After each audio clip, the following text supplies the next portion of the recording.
حسین ابن علی علیہ السلام کو میدان کربلا میں اس جرم میں قتل کر دیا گیا کیونکہ انہوں نے ایک فاسق اور ظالم حکومت کو تسلیم کرنے سے انکار کیا۔ بحالت سجدہ امام کے سر مبارک کو جسم سے الگ کر دیا گیا اور جسد مبارک پر اموی لشکر نے گھوڑے دوڑا دیے۔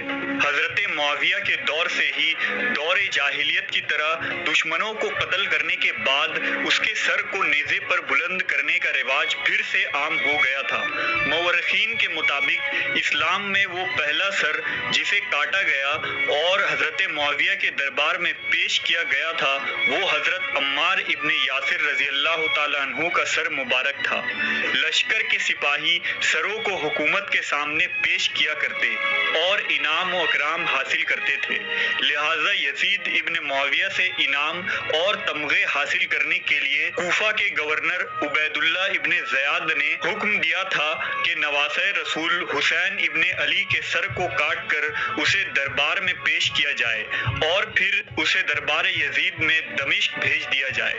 یزیدی لشکر نے 72 شہدائے کربلا کے سروں کو کاٹ کر نیزوں پر بلند کیا اور تمام سر کو کوفہ کی مسجد میں ابن زیاد کے سامنے پیش کیا گیا۔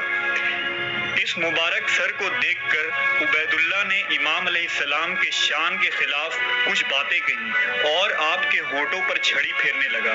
اس دلخراش منظر کو دیکھ کر وہاں موجود ایک صحابی رسول فرماتے ہیں کہ افسوس، جس جگہ تو چھڑیاں پھیر رہا ہے یہ وہ جگہ ہے جہاں اللہ کے نبی بوسہ لیا کرتے تھے۔ اسی طرح کا واقعہ یزید ابن معاویہ کے دربار میں بھی پیش آیا جہاں صحابی رسول حضرت ابو برزہ رضی اللہ تعالیٰ عنہ موجود تھے۔ جب دمشق سے اہل بیت رسول کی عورتوں اور بچوں کو رہا کر کے مدینہ واپس بھیجا گیا تو آگے کے حالات اور امام مظلوم کے سر مبارک کی سرگزشت کے متعلق مختلف آراء اور روایتیں پائی جاتی ہیں۔ مورخین کے لیے آج تک یہ ایک معمہ بنا ہوا ہے کہ آخر حسین ابن علی علیہ السلام کے سر مبارک کا کیا ہوا۔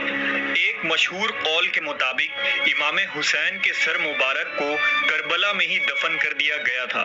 ابو ریحان البرونی کتاب الآثار میں لکھتے ہیں کہ ماہ صفر کے 20 تاریخ کو شامی لشکر نے آپ کے سر مبارک کو واپس مقام کربلا لے گئے اور بدن مبارک کے ساتھ ملحق کر کے اسے دفن کر دیا۔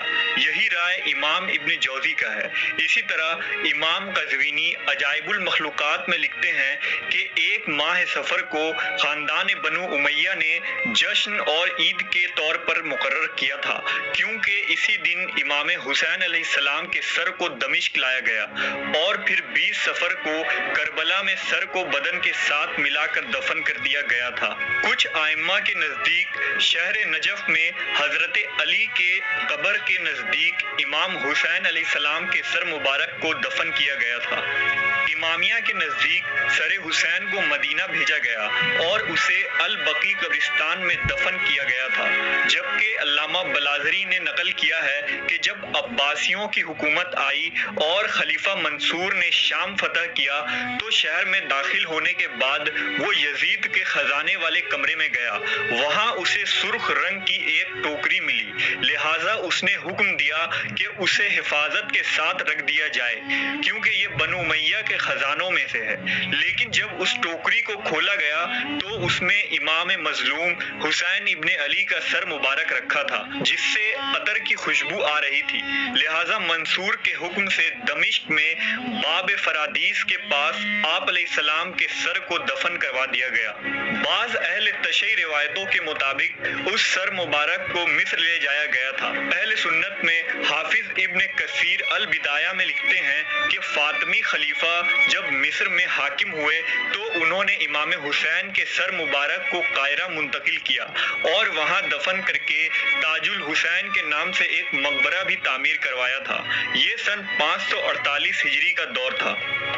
سر حسین کے متعلق ایک اور مشہور واقعہ ملتی ہے جسے امام دارمی نے اپنی کتاب الثقات الاسیرہ میں ذکر کیا ہے۔ روایت کے مطابق جب حسین علیہ السلام کے سر مبارک کو شام لے جا رہے تھے تو سپاہیوں نے آپ کے سر کو ایک صندوق میں رکھ دیا۔ سفر کے دوران ایک ایک رات اس لشکر نے ایک کلیسا کے پاس آرام کرنے کے لیے پڑاؤ ڈالا اور صندوق سے سر کو نکال کر اسے نیزے پر بلند کر کے کلیسا کے دروازے کے پاس گاڑ دیا۔ جب رات ہوئی تو اس کلیسا میں موجود ایک راہب نے دروازے کے پاس سے روشنی آتی ہوئی دیکھی۔ جب باہر آیا تو اس نے اس سر مبارک سے نور نکلتے ہوئے دیکھا، لہٰذا اس نے شامیوں سے پوچھا کہ یہ سر کس کا ہے؟ انہوں نے کہا، یہ ہمارے آخری نبی محمد صلی اللہ علیہ وسلم کے نواسے حسین ابن علی کا سر ہے۔ یہ سن کر راہب حیرت میں پڑ گیا اور اس پر ہیجانی کیفیت طاری ہو گئی۔ اس نے کہا، خدا کی قسم، اگر ہمارے نبی عیسیٰ ابن مریم کے خاندان میں سے کوئی شخص آج زندہ ہوتا تو ہم اس کی اتنی تعظیم کرتے جتنا اس روئے زمین پر کسی نے کسی کا نہ کیا ہوگا۔ لیکن افسوس، تم لوگوں نے اپنے نبی کے اولاد کے ساتھ کیا حشر کیا ہے۔ پھر راہب نے ان سے ایک التجا کی کہ وہ انہیں 10,000 درہم دے گا اور بدلے میں وہ ایک رات کے لیے اس سر مبارک کو اپنے پاس رکھے گا۔ لہذا سپاہی راضی ہو گئے۔ اس راہب نے سر مبارک کو اپنے ساتھ کلیسا کے اندر لے گیا، اسے غسل دیا، اس پر خوشبو لگائی اور رات بھر اس نورانی چہرے کا دیدار کرتا رہا۔ آخر کار اس کے دل میں موجود خوف موجیں مارنے لگی اور اس نے کلمہ پڑھ کر اسلام قبول کر لیا۔ لشکر نے جب صبح سر مبارک کو واپس صندوق میں رکھا تو وہ 10,000 درہم بھی اسی صندوق میں ڈال دیے اور شام پہنچ کر جب اسے کھولا تو وہ سارے درہم پتھر بن چکے تھے۔ سر امام حسین کے متعلق اسی طرح کی بے شمار روایتیں اور آراء ہونے کی وجہ سے یہ ایک معمہ بن چکی ہے اور آج بھی محققین اس امر پر اتفاق نہیں کر سکے کہ وہ سر آخر کہاں گیا۔ ہماری یہ تحقیقی ویڈیو آپ کو کیسی لگی؟ کمنٹ سیکشن میں ضرور بتائیں۔ شکریہ۔